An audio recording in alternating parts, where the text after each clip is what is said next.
So maybe you've heard things like And America these has are the open borders, quiet effects of an open or border. maybe that America is under I will invasion, shut down the invasion of our country. or maybe you've even heard that migrants are poisoning the lifeblood of America. Wait, no, surely no politician is going to use Nazi rhetoric to describe people who are fleeing their countries looking for safety. Wait, would they? Would they? They're poisoning the blood of our country. That's what they've done. To be fair, Trump said he didn't know that he was quoting Adolf Hitler when he used that language, but can we all agree that maybe it's a bad sign and if an American politician is quoting the largest villain of the 20th century? Maybe? The border crisis refers to the surge in migrants who are attempting to enter the United States along the US Mexico border. Stereotypically, these migrants are from Latin American countries, but the truth is as the numbers grow, they're increasingly coming from around the world. The idea is they want to come to the United States through Mexico because Mexico has more relaxed immigration laws than the United States does, and their goal is to reach the US border so they can seek asylum. Migrants can only apply for asylum once they've arrived inside the United States. And of course, this is difficult for people who can't travel straight to the United States because they're frequently denied visas. You can imagine if you're from a struggling country, perhaps your country is at war or there's an economic crisis, and you don't have strong ties to that country, US consulates aren't going to be very keen on giving you a visa to travel to the United States. This means that they have to find an alternative route to the US border in order to request asylum. The reason they're applying for asylum instead of going through the refugee route is applying for refugee status frequently takes years. You're not in a stable location while it's processing, and you have no control over what country you're going to go to, even if you are approved. That makes asylum a little more predictable because at least you can make it to the border and know where you're going to stay if your case is approved. Okay, so now that you understand what the general problem is there really a border crisis, or is this just some political rhetoric before the elections?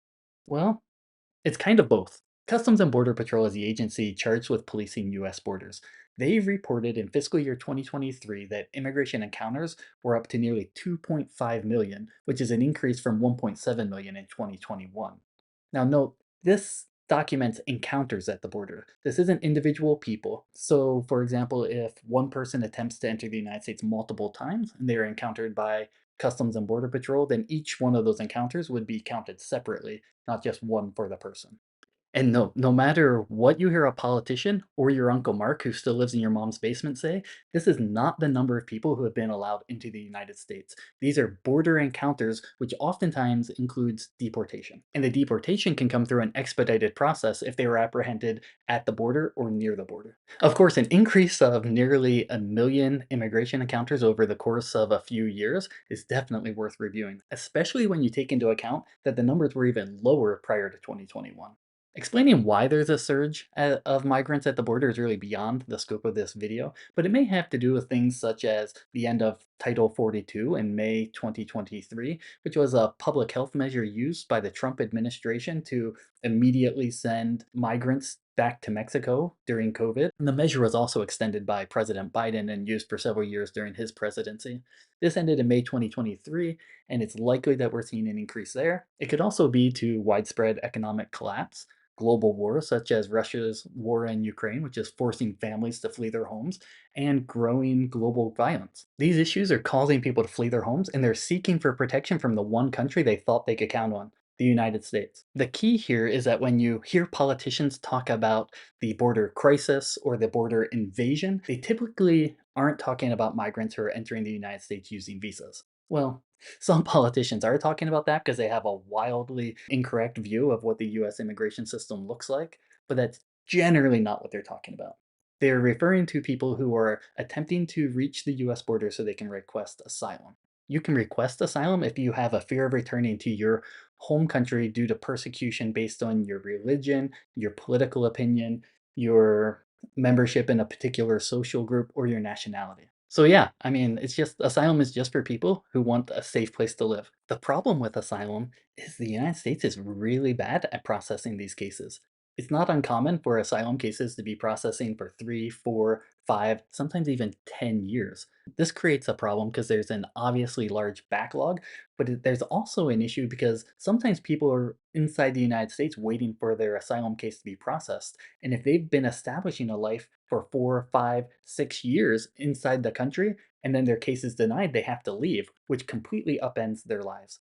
And sometimes the lives of their children who don't even have a strong connection to their home country. We'll talk more about this later, but while the growing number of asylum seekers at the border is definitely a cause of concern, it's also a cause of concern for the thousands of people who are living in slums in Mexico waiting for a chance to request asylum if they want to come here legally.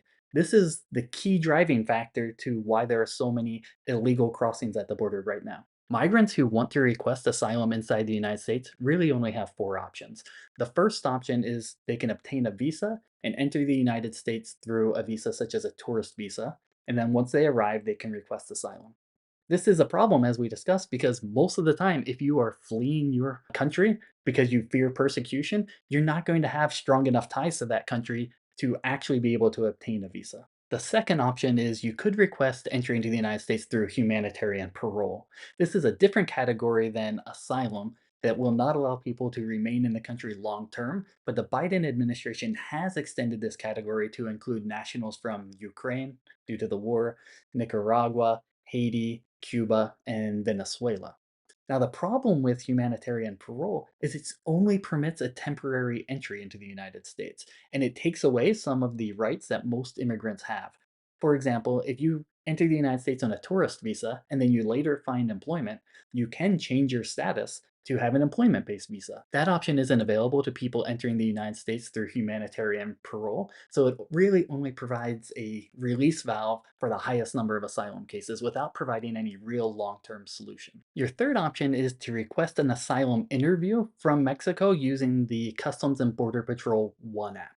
Now, this creates some obvious problems. If you have fled your country and you've been traveling through other countries to arrive at the US border, there's a good chance you don't have access to a phone, or you don't have access to internet, or you don't have access to a charger. So you may not even be able to use the app to request an appointment. But the problem is actually bigger than that. They only offer about 1,000 interview slots per day, which are taken within the first few minutes that the app goes live. And then the other problem is the app frequently assigns you to an interview location, which could be hundreds of miles from where you currently are, and you have no transportation to get there.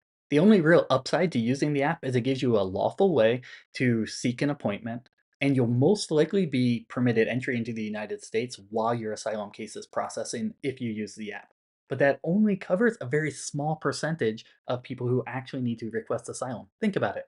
1,000 appointments a day and 2.5 million people are trying to come into the country. The fourth way that people are requesting asylum, and this is increasingly the most popular way because it's the fastest way to secure your place in line, is they illegally cross the border. And then after crossing the border, they either turn themselves in to Customs and Border Patrol or they are arrested by Customs and Border Patrol. When someone either turns themselves in or they are arrested by Customs and Border Patrol, they are taken to a detention center. This is for processing, so the agency has a record that you have been detained, that they've had an encounter with you before, and they will know if you attempt to come again. Now, during this stage, you could express a credible fear to returning to your home country. This is how an asylum claim would start, in most cases. If your fear is found to be credible, then you will be given a spot in line to apply for asylum. Keep in mind, it's perfectly legal to request asylum even if you entered the United States illegally. This is why this is becoming such a popular option for people who just can't use the app or obtain visas to secure an asylum interview any other way. If you express a fear of returning to your home country, you're going to have a credible fear interview. This is where an asylum officer determines whether you meet the initial standard to apply for asylum. If you do, you'll be able to continue with an asylum claim. Now, this could happen while you're in detention, or what is increasingly happening is we are running out of space in our detention centers, so some people are being set free into the United States while they wait for their asylum hearing. Okay, back up, because I know you're thinking that sounds a lot like an open border, but that's not really what's happening. One, not everyone is released pending a hearing. This is typically families or mothers with single mothers with children, and they also go through a background check before they are permitted entry into the country. Now, admittedly, depending on what country they're from, we may not be able to gather all of the information that we would like to have, but we do have standards in place to make sure that we're not letting just anyone across the border. And let's face it, in an ideal world, would we really make people cross mountains or deserts or dangerous rivers just to request help? No, we would have a process in place that allows them to legally and safely request help because they've already suffered a lot leaving their country. On the other hand, is it really safe to let people into the country after a brief interview and only limited background information? Well, I'm not really here to answer that question for you. I'm only here to give you enough information that you can make it through your next water cooler chat with your coworker Chad who keeps badgering you about current events. But I may judge you a little bit depending on your response. But let's be clear, our borders aren't open. We have a system in place to evaluate whether someone may qualify for asylum, and we even have expedited deportation processes that allow Customs and Border Patrol to very quickly remove people if they are caught illegally crossing the border. We aren't being invaded unless it's the most pathetic invasion in history full of unarmed women and children. And we aren't filling our country full of criminals. Just listen as the president of the National Border Patrol Council tries to explain how migrants are terrorizing the United States. They're just going to be transported throughout the entire United States. They're going to go to sanctuary cities. A large part of them are going to go to sanctuary cities. They're going to go to where they know that they're not going to be prosecuted for violating other laws. You know, it's they violate our laws when they cross the border illegally, but then they go to these sanctuary cities. They violate other laws knowing that they're not going to be prosecuted. So Let's face it, this guy is clearly eating migrants for breakfast every morning while teaching his toddler how to load a gun, but he got a few things wrong.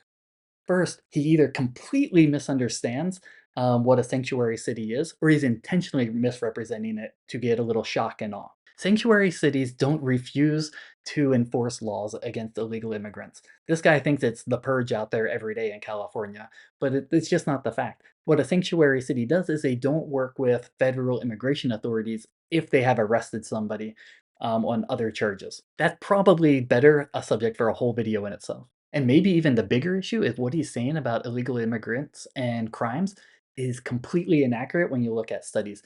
Texas, yeah, Texas, the state that's least likely to show a bias in favor of immigrants and most likely to detain you because your skin is dark, even has reported studies where illegal immigrants have fewer cases of violence.